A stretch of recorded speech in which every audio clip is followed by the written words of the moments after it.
থেকে ট্রাক চাপায় যে হত্যাকাণ্ড, পানির লাইন যিনি দিতে গেলেন তাকে হত্যা করা হলো, এটাই বোঝা যাচ্ছে যে সুপরিকল্পিতভাবে সচিবালয় আগুন লাগানো হয়েছে। এই আগুন লাগিয়েছে গত 17 বছরে শেখ হাসিনার আঁচলের তলে থেকে যে সকল সচিবরা এবং যে সকল অতি উৎসাহী কর্মকর্তারা শেখ হাসিনার আঁচলের তলে থেকে দুধ, কলা এবং মধু খেয়েছেন, তারাই সচিবালয়ে আগুন লেগিয়ে বিডিআর হত্যাকাণ্ডের তথ্য, শাপলা চত্বরের হত্যাকাণ্ডের তথ্য এবং গত 17 বছরের দুর্নীতির যে তথ্য, সেই তথ্য এই নথিগুলো তারা পুড়িয়ে দিয়েছেন।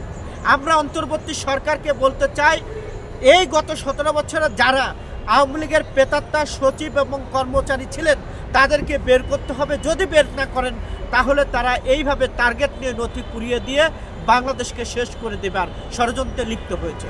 আচ্ছা রিপন ভাই, আপনি কি এর ভিতরে সরকারের কোনো দুর্বলতা লক্ষ্য করছেন? আমি যদি একটু বলি, যেখানে সিসিটিভি আছে বা হচ্ছে এখানে সিকিউরিটি আছে, এত কিছু হচ্ছে, আপনার চোখ ফাঁকি দিয়ে এই যে দুইটা মন্ত্রণালয়, আপনি বললেন শুরুতেই বললেন যে আগুনের একটি ধর্ম আছে, আমরা আগুনটি একটা যে পরিকল্পিত ঘটনা সেটা বোঝাই যাচ্ছে আগুনের একটা এখানে বৈশিষ্ট্য থেকে। এখন প্রশ্ন হচ্ছে যে সরকারের ভিতর থেকে বা উপদেষ্টা যারা দায়িত্বে আছে এদের ভিতর থেকে এ ধরনের কোনো ঘটনা ঘটাতে পারে কিনা, কারণ আমরা এখানে তো দেখছি যে কোনো সিসিটিভির ফুটেজ এগুলো নিয়ে কোনো প্রশ্ন উঠানো হচ্ছে না। আপনি যে প্রশ্ন করলেন যে সরকারের কোনো দুর্বলতা আছে কিনা, অন্তর্বর্তী সরকারে যারা আছেন তাদের নিয়ে আমি প্রশ্ন তুলতে চাই না, কিন্তু আমি প্রশ্ন তুলতে চাই এই সচিবালয় মানে বাংলাদেশের একটি গুরুত্বপূর্ণ ভবন, যেখান থেকে বাংলাদেশ পরিচালনা হয়। এখানে যারা গোয়েন্দা সংস্থা আছেন, যারা অন্যান্য বাহিনীতে আছেন, তারা তো আওয়ামী লীগের প্রেতাত্মা। তাদের দুর্বলতা আছে কিনা, তাদের সংশ্লিষ্টতা আছে কিনা, এটা খতিয়ে দেখতে হবে। কারণ খতিয়ে দেখতে হবে এই কারণে, এই গোয়েন্দা সংস্থা বা অন্যান্য যে সংস্থা ছিলেন তাদের কাজ কি? তাদের কি কাজ করা ওখানে আঙ্গুল চুষা?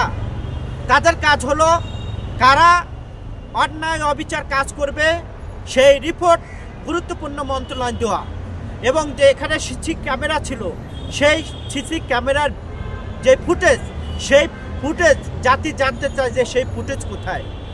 শুধু সেই ফুটেজ নিলেই হবে না, এখানে কারা ওই সময় ডিউটিরত ছিল, যারা কর্মরত ছিল, তাদের মধ্যে কোনো গাফিলতি আছে কিনা সেটাও কিন্তু খতিয়ে দেখতে হবে। আমরা মনে করি, বাংলাদেশের মানুষ মনে করে এই যে গতকালকে সচিবালয়কে টার্গেট করা হয়েছে, কারা টার্গেট করেছিল? দিল্লির প্রেসক্রিপশনে এবং শেখ হাসিনার নেতৃত্বে। কারণ আপনি দেখেছিলেন এরা আনসার লীগ হয়ে এই সচিবালয় ঢুকেছিল, তারা কিন্তু তখন ব্যর্থ হয়েছিল।